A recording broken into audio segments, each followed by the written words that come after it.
Alrighty, hey guys. So this is again another kind of odd episode or odd video to the show. Wanted to showcase a little bit more of this side project that I'm working on. And yes, there is a reason that I am doing this and I am showing you guys. I did a poll on Twitter, and I was already working on this project before I did the poll, but the poll was basically, what other things would you guys be, more interested in, or what kind of things outside of voice acting, would voice actors, want to learn? It was writing, animation, art, game design, and game design won. So I thought, I will share this. Move some stuff out of the way. I'll share what I am working on with everyone. So this is, like I said, this is, oh yeah, you're not going to be able to see anything because I got the fog on. There we go. So this is gamegurumax, which is, I'm gonna be totally honest. It's not the most powerful game engine in the world, and it is easy to use. This is one of the reasons that I want to use. Also, I've been kind of more or less like following them and working with earlier iterations of their programs for a long time. Some of the first games that I ever made that I never really released. Tried to make a waterfall, but with the fog you can't see it, so I'll probably just delete it at some point in time. And so it was something that I'm very familiar with. And so I just wanted to get back into the level design aspect, because that's kind of the thing that even when I was a kid, I enjoyed mapping out and drawing and designing and planning video games. Even when they were just 2D side scrollers, I would, write the world, I'd draw out the maps, the enemies, the power-ups, the secret hidden locations, all that kind of stuff. I enjoyed doing all of that. It was something that I very much enjoyed doing. And it is something that I actually want to get back into. And this allowed me to kind of get back into that kind of area without, in that kind of mindset, without having to watch a whole bunch of tutorials on how to write code and how to model in Maya or something like that. And so it was just something to kind of get that itch back, kind of get that that part of my brain active again. And so yeah, and so I wanted to kind of talk about this particular program, but why you might want to do game design on your own. Oh, apparently there's a tree just lost in these rocks. Guess we don't need that, do we? Tree, we're gonna hit erase. So we're just gonna get rid of you. We don't need you. Is there any other? Okay, yeah. All right, go ahead and turn back to this. There's not a whole lot of customization outside of going into the code and stuff like that in this program, but again, it was just to kind of flesh out an idea that I had, putting a character in this kind of ransacked world where someone has done something that has caused the dead to rise, but what he's going through is not technically about the zombies. It has technically very little to do with the zombies walking around. He has his own struggle that he's something that he's dealing with. God, every time. Why? What is wrong with you? This one guy every time. Yeah, this particular program has weird glitches, and every time I have to reset him, it's so annoying. But anyway, but yeah. And so these are mostly just obstacles between him and what he's trying to do. Again, this program is kind of, tricky. It's very complicated. There's a lot of things I can't do. Like, for example, I can't have too many items for pickup close to each other. That's what you've seen is pretty much as far as I've designed for the most part. This is the next area to be worked on. I work on small segments at a time. And then just kind of like, what do I feel like working on right now? Originally, there was supposed to be a key here, but I can only have one locked door. I don't know why, but I can only have one locked door. And so I had to I was like, all right, fine. It's going to be, no, it was 2 locked doors. So I was like, all right, fine. It's going to be that one and it's going to be this one. And then I cannot get any other key in any other door to work. So I guess there's a limit. I don't know why, but I guess there is. Next I'm going to put like a gas station in this area, but I don't have the elements for that just yet, the assets. And then there's this big area. It's kind of the last run after the character comes through here, comes down here. Originally there was supposed to be a weapon in here, but again, could not have him pick up a 3rd or 4th weapon. So I was like, all right, screw it. Nothing else in this level, fine. Or he's limited, fine, fuck it, sure. And then he'd have to come through here and fight all these things. And then again, couldn't make any of these guys fast. But ultimately, the idea of this is going to be to, and I'm probably going to stop it before we get into this area because it's really starting to kind of, I'm already getting glitches and errors and high limitations. So basically, it's the demo is basically going to cut right there and just screw all this. But this was one of the first things that I built and really enjoyed making. Liked how it turned out, liked how it looked. And I was like, all right, this is going to be the destination. This is going to be where he's trying to get to. This is what he's trying to, and then there's going to be a town that it's in the middle of. And he's got to get, to different places to get past certain things so he can get in there. And then this is where he starts. And, helicopter crashed, so he can't go back. Then along the ways, you're getting all these like little audio messages, and the character can't jump because there was no point in having the character jump in this. Getting all these audio messages that kind of piece together what's going on, which is really kind of the point of it. Was really kind of the point of this whole idea was, there's something else, and you don't find out until later what it is, and that's mostly the pitch. As far as the design, it's not what I had in mind. As far as the fact that it's like just plain ass regular bitch ass zombies, it's not too entertaining. But I will say that I am enjoying the limitation. I am enjoying the fact that I have to narrow something down. I have to cut down my goals and kind of my vision and my dreams and kind of condense it.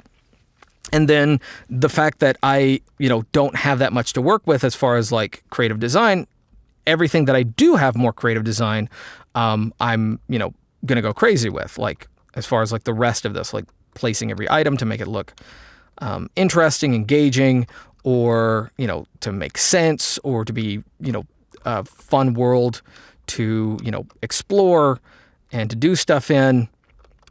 That's where I'm,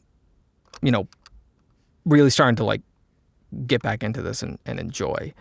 But the idea would be this would be done later on. There is one later on in a different engine. There is one idea that I had, and that was maybe considering I'm very limited in my modeling skills, and not sure if my computer would be able to run a game that would be like next gen graphics, in design or anything like that.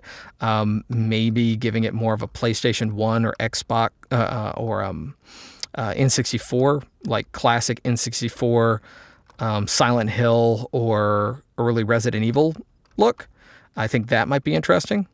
When it's, because if I'm going to, redo this whole thing, I'm going to, redo this whole thing. I'm going to, if it's got to be starting from scratch, might as well change the artistic vision. But the reason I'm sharing this is we're always going to have a lot of downtime in doing voiceover and just doing art in general. And in between painting, which I've been doing a lot of painting, in between writing, because I'm also doing a lot of that, any downtime that I have that I don't feel motivated to do other things, I come in here and I work on this. Work a little bit more on this project. Even if this doesn't go anywhere, and I have absolutely no expectation that it will, I don't imagine that it will drum up a bunch of business like, this is going to be the project that makes me $1 million. I never set that as an expectation, especially considering I've, written books and done all kinds of things creatively, and no one has shown any interest in any of that kind of stuff before. Why would this be the thing? Why would it be all of a sudden? Especially considering it's a matter of getting your name out there. But mostly I'm just enjoying this as kind of a fun side project. And who knows, maybe it will be interesting enough that somebody will, want to work with me on it, or somebody will help promote it or help fund it or something like that. Who knows? But ultimately, it wouldn't be a very long game. Even the demo, I imagine, would only be, if it ends up the way I think, I'm hoping that it ends up, just this section here, just all the way up to this point. If it does go the way that I'm planning, it'll be about 30 minutes, 30 minutes to maybe 45 minutes of gameplay, which I think is a decent sample or proof of concept. And there will be enough Easter eggs and enough tidbits to give you kind of an idea of what is going on, and kind of where this is and what the theme and the concept is and all this kind of stuff. So that's what I'm planning. That's what I'm hoping. And but the idea of sharing this is that, we should be, not just spending all of our time worrying over getting the auditions and getting the projects that we want, because we can audition for days. But there does need to come a time when you don't do that, when you're not auditioning, when you're not worrying about one particular career. Because you can only get so much momentum in one area. Now, yes, you do need to grind. You do need to, get your name out there. You do need to get noticed. You do need to practice, all this kind of stuff. You do need to get coaching, need to do demos, all that kind of stuff. But, you have tons of hours in the day, and you shouldn't be spending every single hour of every single day doing one thing. Then you're going to get burnt out, and that's going to show. And you don't want to get burnt out doing voiceover. You don't want to get burnt out doing writing. You don't want to get burnt out doing, acting or whatever else it is that you do. There are some people who are amazing. And, like Stephen King, who writes, 10, 20 books a year, publishes maybe 1 or 2 every other year. He writes. That's his thing. He writes nonstop. And there's some people that have really good contracts with studios and they do voice acting nonstop. There's some people that act nonstop, but the majority of us can't do that. And so diversify. I've said this multiple times, but this was an example of a way that you could diversify. If you're interested in getting into game design, game making, I actually would recommend gamegurumax. Now, it is not, or at least in its current state, it is not something that I would recommend for being a full-on, full-fledged, production software for a game that you plan on making money off of. And the reason being is that the asset library is not that big. There's not a lot of assets, not a lot of unique, possibilities. You're kind of limited very much within this software, within this program. Now they are, constantly adding new bundles and new assets to the library, and there's always kind of stuff that you can make. And then you can also, make and import your own code and your own assets and your own elements to the engine and to the game. But kind of at that point, you're if you're already like making assets and you can write code and basically make whatever you want, you should pretty much just be doing that in like Unity or Unreal Engine anyway. This would be for someone who has absolutely no modeling or no real coding or game design background and wants to kind of like experiment and kind of get that part of the brain exercising and flowing and kind of figure out whether or not it is something that you genuinely would be interested in. Because most things, especially like game design, takes a lot of time, takes a lot of energy, and takes a lot of dedication. And this would be really, really good for you to kind of tiptoe into that, see if it's something that you would genuinely get a kick out of doing, genuinely get that bug, get that itch. And if you do genuinely enjoy designing and you lose track of time, if you're, doing this kind of stuff and you forget how long you've been doing it and you prefer doing stuff like this more than watching movies, scrolling through Instagram, playing video games, then it might be something that you should, get into. And also, to buy the full version of gamegurumax is not that expensive, relatively speaking. It's not the kind of thing that would like break the bank. Now, don't get me wrong, Unity and Unreal are free, but this one comes with a whole bunch of stuff. Also Unity and Unreal, you have to buy the assets. A lot of the assets you have to buy. So even though the engine is free, most of the stuff, again, if you're not someone who can make, assets and make game elements by yourself, then you're still going to be paying something regardless. So this would just be something that you could like kind of tinker with, see if it's something that you have any interest in, and it could be like how I'm using it. It could just be, I don't expect to publish this as it is, and just make this this is the game. The idea would be, this would be something that I would present to people, and this is the concept, this is what I'm going for, and that would also present like, here's the outline, here's the script, here's the concept art, which I've started drawing some of the concept art and stuff like that and the ideas, and here's what little voice acting there is in it. Would you be interested in seeing more?